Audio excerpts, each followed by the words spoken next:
다니엘서는 이스라엘 역사상 가장 어려운 순간을 배경으로 삼고 있습니다. 나라가 망했어요. 전쟁으로 폐허가 되었습니다. 그 현실 속에서 살아가는 사람들은 얼마나 힘들고 고통스러웠을까요? 여러분, 도대체 그들은 어떻게 살아야 했을까요? 게다가 예루살렘의 멸망은 단순한 전쟁의 패배가 아니었습니다. 이들에게 믿음이 있었죠. 하나님은 천지를 창조하시고 온 땅과 만물의 주인 되시니 하나님이 계시는 도성 예루살렘은 결코 망할 수 없다. 하나님은 패배하시지 않는다라는 믿음을 가지고 있었습니다. 그런데 처참히 짓밟혔습니다. 그저 어려운 정도가 아니라 그들의 삶의 근간이 되는, 뿔이 되는 신앙이 조롱거리가 되고 수치가 되어 영적인 패닉 상태였을 것입니다. 바로 그때 오늘 다니엘서죠. 다니엘과 세 친구가 바벨론으로 포로로 끌려가죠. 어느 날 갑자기 원치 않는 삶의 방향이 일어나고 그런 고통의 현장에 던져진 거예요. 여러분, 이들은 어떻게 살 수 있었을까요? 무엇으로 살았을까요? 이것이 여러분 그들의 마음을 알고 그들의 기준을 아는 것이 다니엘서의 시작이자 다니엘서를 읽어내는 핵심입니다. 오늘 본문을 보실까요? 1절 보면 여러분, 유다 왕 여호야김이 다스린 지 3년 되는 해에 바벨론 왕 느부갓네살이 예루살렘에 도착해서 성을 포위했습니다. 이제 곧 멸망하는 것이죠. 1절 이 말씀은 역사적인 사실입니다. 근데 이 역사적인 사실을 다니엘과 당시의 사람들은 어떻게 받아들였을까요? 2절 보면 주어가 주께서입니다. 하나님께서 유다 왕 여호야김과 하나님의 성전에 있는 그릇, 그 기물들, 성물들을 그의 손 바벨론 왕 느부갓네살에게 넘기셨대요. 전쟁에 패배한 것이 아니라 느부갓네살 왕이 점령한 것이 아니라 이 모든 것이 하나님께서 하신 일이다. 이 패배도, 이 낙심도, 이 절망도 하나님께서 하신 것이다. 2절은 신학적인 해석입니다. 절망과 수치의 순간을 정면으로 마주한 사람들이 있었습니다. 남은 사람들이죠. 그들은 고난에 무너지지 않고 이 고통의 순간을 깊이 성찰합니다. 이미 주셨던 말씀들, 선지자들을 통해서 외쳤던 하나님의 말씀과 하나님의 마음을 헤아리면서 성찰하면서 그들은 깨달았어요. 그들은 믿음으로 남아 있습니다. 그들이 고백하는 것이 세상이 한 일이 아니구나. 하나님께서 하셨구나. 근데 여러분, 질문이 생겼겠죠. 그러면 하나님은 우리를 사랑하시지 않은 것일까?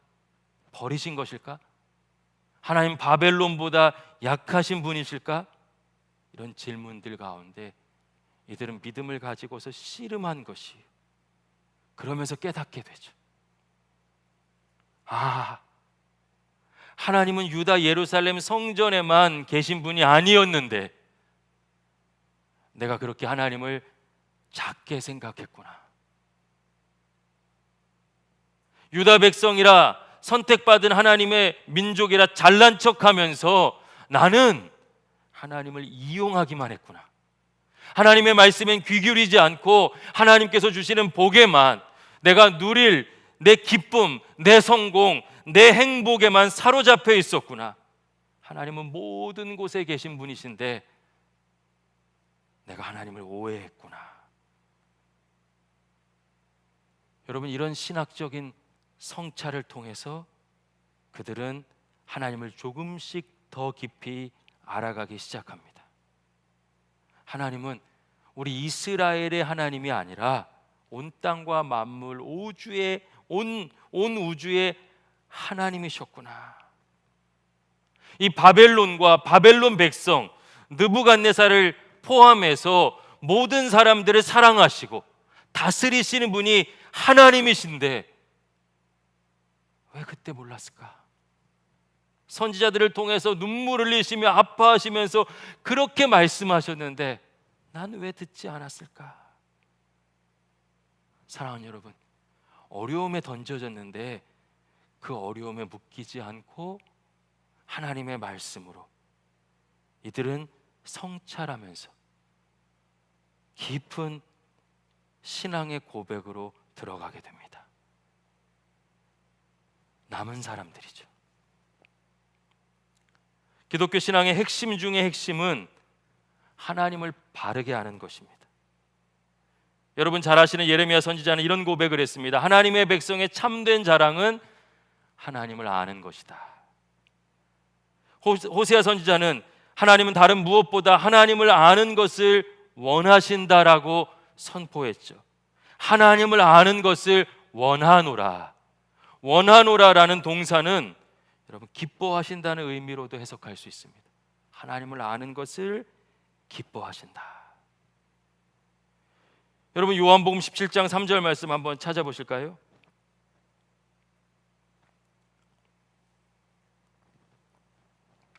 요한복음 17장 3절 말씀 우리 함께 읽겠습니다. 영생은 곧 유일하신 참 하나님과 그가 보내신 자 예수 그리스도를 아는 것이니이다. 아멘. 여러분 영생을 우리는 문자적으로 이해해서 그냥 죽지 않고 오래 사는 것이라고 생각합니다. 근데 성경은 정말 뭐라고 이야기합니까? 하나님을 아는 것이래요. 구약에서는 하나님을 아는 사람들을 하나님의 백성이라고 표현하죠.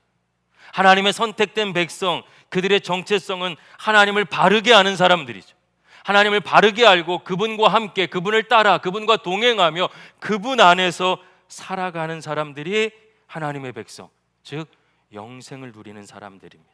신약 성경은 이것을 하나님 나라 백성이라고 이야기하며 하나님과 하나님이 보내신 예수 그리스도를 아는 사람들이라고 이야기합니다. 여러분 하나님을 바로 알아야 흔들리지 않습니다. 우리는 조금 일이 잘 풀리면 할렐루야 하나님 살아계십니다, 하나님 나를 사랑하십니다 고백하죠. 일이 안 되면 어떻게 고백합니까? 하나님 날 사랑하시지 않는가? 안 계신가? 기준이 뭐예요? 내 감정입니다. 상황과 되어져가는 일의 모습이 모든 판단의 근거가 돼요. 그래서 울었다 웃었다 울었다 웃었다. 거기에서 하나님을 향한 믿음을 찾기는 어렵습니다. 끊임없이 하나님을 이야기하지만 하나님을 구하지만 모든 판단의 기준은 내 자신과 상황이에요. 여러분 고난 중에는 하나님이 계시지 않은 것일까요? 그래서 하나님을 바로 아는 것이 중요하죠. 하나님을 바르게 아는 사람들은 어려움이 다가오면 바벨론에 멸망했어요. 왜일까? 하나님의 뜻은 어디 있을까? 어떻게 하다가 우리가 이 지경까지 이르렀을까? 하는 과정을 통해서 더 깊으신 하나님의 뜻과 계획을 알게 되고 많은 사람들이 무너져 가는데 그들은 흔들리지 않고 남은 자가 되어 하나님의 약속의 백성 영생을 얻은 사람들로 살아갔습니다. 여러분 하나님을 바로 아는 것이 신학이죠. 그 어느 때보다 바른 신학이 요청됩니다. 한국 교회는 신학이 필요 없다고 외쳤어요. 안타까운 일이죠. 왜요? 신학은 기준되니까 난 달콤한 것만 원하는데 고난 가운데도 하나님의 뜻과 계획이 있다 말하는 것 받아들이고 싶지 않았습니다. 하나님보다 앞선 결과 신학을 몰아냈어요. 그러자 성공하는 삶, 행복한 삶, 물질의 삶 다 흔들리는 오늘과 같은 어려움이 찾아왔을 때 여러분 성도도 교회도 흔들리고 있습니다. 하나님을 모르기 때문에 그래요. 요셉을 보십시오. 죽음과도 같은 상처를 입고 노예로 팔려갔습니다. 그리고 좀 살만해졌는데 감옥에 갇혔어요. 어제 본문이죠. 어제 매일 성경 본문입니다. 감옥에 갇혔습니다.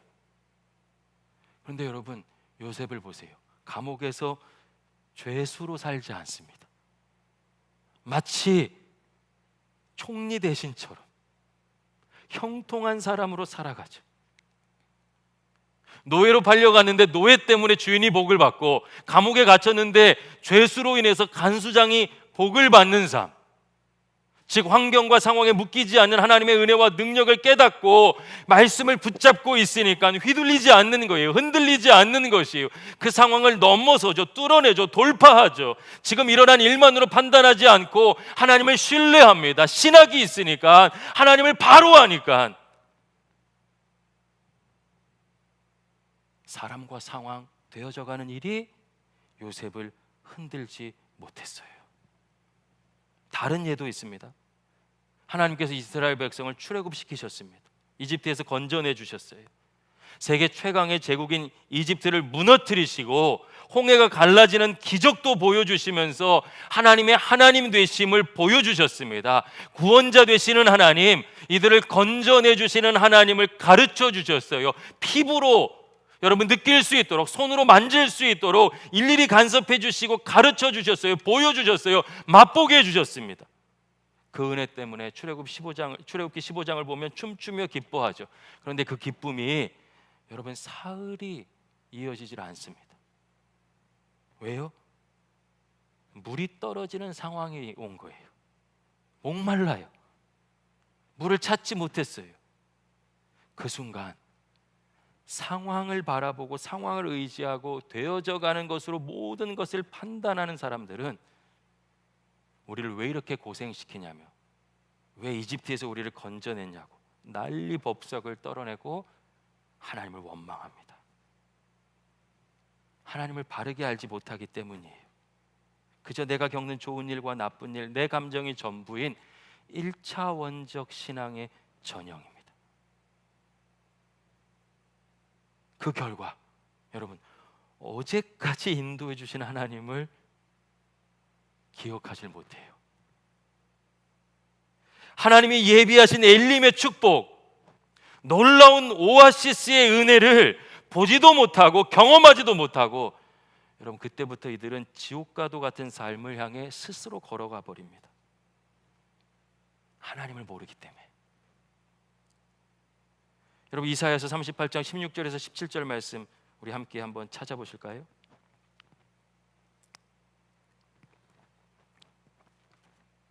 가장 큰 어려움 앞에 있는 중병 걸린 상황 속에서 히스기야의 기도입니다. 히스기야 왕의 기도예요. 같이 읽겠습니다. 시작. 주여, 사람이 사는 것이 이에 있고 내 심령의 생명도 온전히 거기에 있사오니 원하건대 나를 치료하시며 나를 살려주옵소서. 보옵소서. 내게 큰 고통을 더하신 것은 내게 평안을 주려 하심이라. 주께서 내 영혼을 사랑하사 멸망의 구덩이에서 건지셨고 내 모든 죄를 주의 등 뒤에 던지셨나이다. 아멘. 여러분 히스기야가 이렇게 고백하는 것이에요. 하나님, 이 고난은 그냥 나를 힘들게 하는 것이 아니라 나를 더 성장시키시려는 하나님의 손길임을 제가 알고 있습니다. 중병에 걸려서 지금 죽을 위기에 있지만 이 풍랑을 통과하는 동안 하나님은 결코 제 생명줄을 놓지 않으실 것을 믿습니다. 하나님밖에 없습니다. 하나님 살아계시지 않습니까? 분명한 뜻과 계획을 가지고 계시지 않습니까? 저를 내버려 두지 마시고 저를 도와 주시옵소서. 환경, 죽을 병, 고통에 묶이지 않고 그 삶의 한복판에서 하나님을 바라봅니다. 여러분 그러니까 하나님을 통해서 넘어서는 거예요. 죽을 위기가 히스기야를 흔들지 못합니다. 하나님을 바로 하니까. 사랑하는 여러분, 하나님은 어떤 분이십니까? 가장 큰 어려움 속에서도, 시련 속에서도, 심한 가난과 고통, 생각지도 못한 일 가운데도 저와 여러분을 건져내 주시고 역사를 이끌어 가시는 살아계신 하나님이신 줄로 믿습니다. 그분은 반드시 합력하여 선을 이루시는 분이시죠. 모든 곳에 계셔요. 없는 곳이 없으십니다. 천지를 창조하셨을 뿐만 아니라 역사를 이끌어 가시죠. 주관자예요. 여러분, 이것을 신학적인 언어로 섭리라고 표현합니다. 하나님의 섭리. 하나님은 그 작정하신 대로, 계획하신 대로 하나님의 백성을 보존하시고 다스리시는 분이시라는 거예요. 사단의 엄청난 괴계와 생각지 못한 환경과 상황에 어려움이 올지라도 그 어려움보다 크신 하나님이 역사와 백성을 보호하시고 이끌어 가신다라는 하나님의 뜻과 계획입니다. 왜 이 섭리 신앙이 중요합니까? 왜 이렇게 하나님을 바르게 알아야 됩니까? 하나님의 섭리를 바라보지 못하는 사람들은 눈에 보이는 현실로만 판단합니다. 그러니까 조금 해보다가 안 되면 포기하고 낙심합니다. 원망만 가득해요. 하나님이 도우시지 않은 것처럼 보이지만 사실은 하나님을 신뢰하지 않는 것이죠.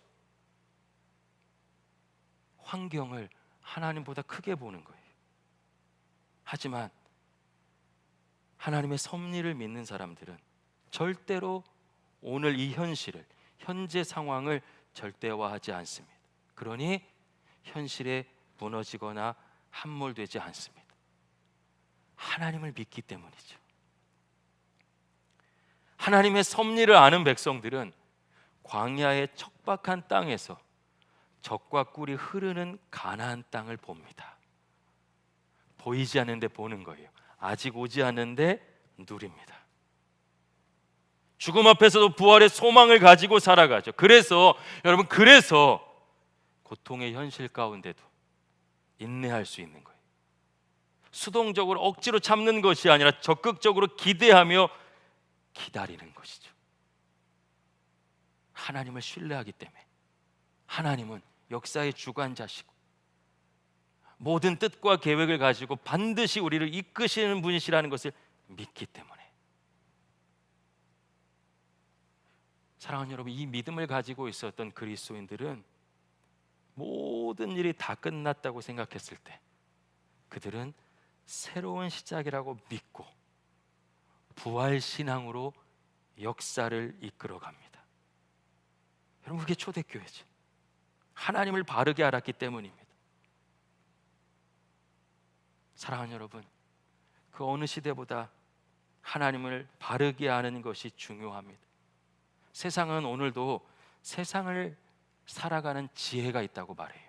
성공, 투자하는 방법, 공부 잘 시키고 1등하고 잘 살고 행복함을 누리는 방법. 근데 여러분, 오늘과 같은 상황이 오니까 어느 거 하나 편한 것이 없습니다.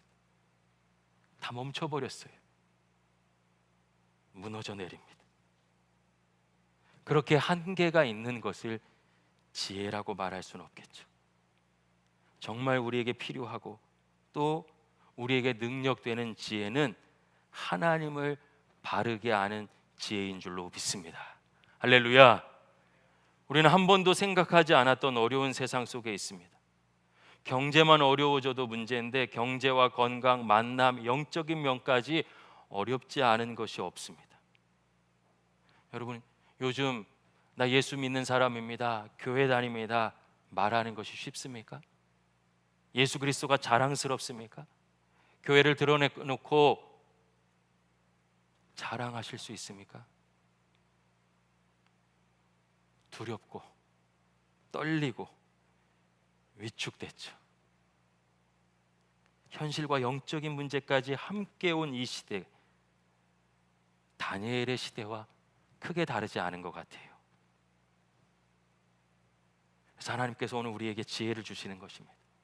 다니엘서를 통해서 하나님을 바르게 알고 우리의 내면과 그동안의 신앙을 성찰하며 하나님을 더 깊게 아는 시간으로 이 모든 어려움을 변화시켜 주실 줄로 믿습니다.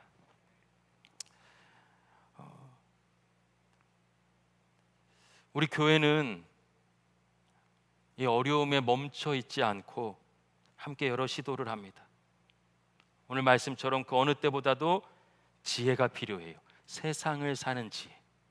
여기서 세상은 하나님께서 창조하시고 사랑하시는 세상이며 우리에게 허락하신 축복의 땅이죠. 동시에 하나님께서 생명 걸고 사랑하시는 한 사람 한 사람입니다. 그 땅을 살아가는, 그 땅의 백성이 살아가는 지혜는 하나님이죠. 하나님께서 온 땅과 만물의 주인 되시고 역사를 주관하신다는 것을 깨닫는 것이 진짜 지혜입니다. 오늘 다니엘의 시대처럼 여러분 한 가지 부탁하고 싶어요. 어려움에 묶이는 것이 아니라 오히려 이때 하나님을 더 깊이 생각하고 지나온 내 삶과 신앙을 성찰하는 성숙한 신세계교회 성도들 될 수 있기를 예수님의 이름으로 소망합니다. 하나님, 제가 하나님보다 앞섰나요? 하나님을 믿고 의지한다고 생각했는데 제가 세상을 더 의지했나요? 결국 구한 것은 성공이었습니까? 물질이었습니까? 행복이었습니까? 하나님의 말씀을 달면 삼키고 쓰면 뱉었습니까? 하나님, 그래서 제가 어려움 가운데 뚫어내는 것이 아니라 흔들리는 것일까요? 하나님, 제가 이 현실에서 오늘 한복판에서 이 삶의 자리에서 어떻게 살아야 합니까? 하나님, 도와주세요. 하나님을 바르게 알게 인도해 주세요. 흔들리지 않게 도와주세요. 사랑하는 여러분, 성찰하며 하나님을 붙잡으시는 여러분 되시기를 예수님의 이름으로 간절히 축원합니다. 할렐루야. 또한 여러분, 우리는 만나지 못하는 이 상황 속에서 현장 예배만 고집하는 것이 아니라 만나지 못하지만 어떻게 교회일 수 있을까? 하나님을 더 사랑할 수 있을까? 분명한 뜻과 계획을 알고 살아갈 수 있을까? 함께 기도하며 준비하고 있습니다. 그래서 온라인으로도 우리 삶의 모든 자리가 성전이나 믿음 가지고 영과 진리로 예배하고 있죠. 매일 새벽 하루의 시작, 하나님께서 한날의 주인 되심을 믿고 고백하며 말씀을 붙잡고 있습니다. 묵상하고 있어요. 말씀이 여러분을 이끌어갈 때 하나님을 바로 알게 되고 여러분 환경과 상황이 여러분을 흔들지 못하는 놀라운 은혜를 누리게 될 줄로 믿습니다. 이게 좀 어려우실 수도 있어요. 그래서 우리는 또 하루 3장 성경 읽으면서 하나님을 생각해 보려고 합니다. 이것도 어려우신 분들을 위해서 필사할 수 있는 여러 준비도 하고 있어요. 여러분, 이것은 또 다른 숙제, 신앙, 종교 행위, 이렇게 열심히 하면 정성껏 하면 복 받는다라는 기복주의를 말하려는 것이 아니라 함께 하나님을 더 깊이 알아가자는 거예요. 하나님은 말씀을 통해서 자신을 가르쳐 주시기 때문입니다. 이 시기를 이겨낼 수 있는 유일한 힘이며 지혜는 하나님을 바로 아는 것, 하나님을 우리의 지혜로 삼는 것입니다. 그래서 여러분, 우리 신세계교회가 그것을 위해 애쓰는 거예요. 하나님과 더 친밀한 교제뿐만 아니라 교회는 반드시 하나님과도 교제하고 공동체가 하나 되는 교제가 필요해져. 그래서 온라인으로도 만나고 카톡으로도 만나고 줌으로도 만나지만 여러분, 금요일 밤 우리는 같이 서로의 이야기를 나누려고 해요. 어려움도 아픔도 상처도 받았던 은혜도, 은혜 받았던 찬양도, 다급한 기도 제목부터 나의 부족함에 이르기까지 짧은 시간이지만 함께 나누려고 합니다. 떨어져 있지만 주 안에서 한 몸 되는 경험하기 위해서 시도하는 것이, 이게 완벽한 방법이거나 최고의 방법이라고 말할 수는 없지만 멈춰 있지 않고 하나님을 바르게 알고 성도가 하나 되기 위한 우리의 몸부림인 것은 맞습니다. 연약한 우리의 헌신 위에 하나님 반드시 성령을 부어주셔서 하나님의 영광을 보여주실 줄로 믿습니다. 말씀을 정리하겠습니다. 이스라엘 역사상 가장 어둡고 또 고통스러웠던 시절, 그것도 타국 땅에서, 이방 땅에서 다니엘은 하나님과 함께 살아갑니다. 그때와 다르지 않은 오늘, 말씀을 통해서 하나님을 다시 가르쳐 주시고 더 깊게 알려주심으로 우리도 이겨낼 수 있다고 도전하고 계셔요. 하나님의 역사를 주관하십니다. 말씀을 붙잡고 넉넉히 이겨내며 하나님이 주시는 위로와 평안을 누리는 우리 신세의 공동체의 모든 가족 될 수 있기를 예수님의 이름으로 간절히 축복합니다. 할렐루야. 기도하겠습니다.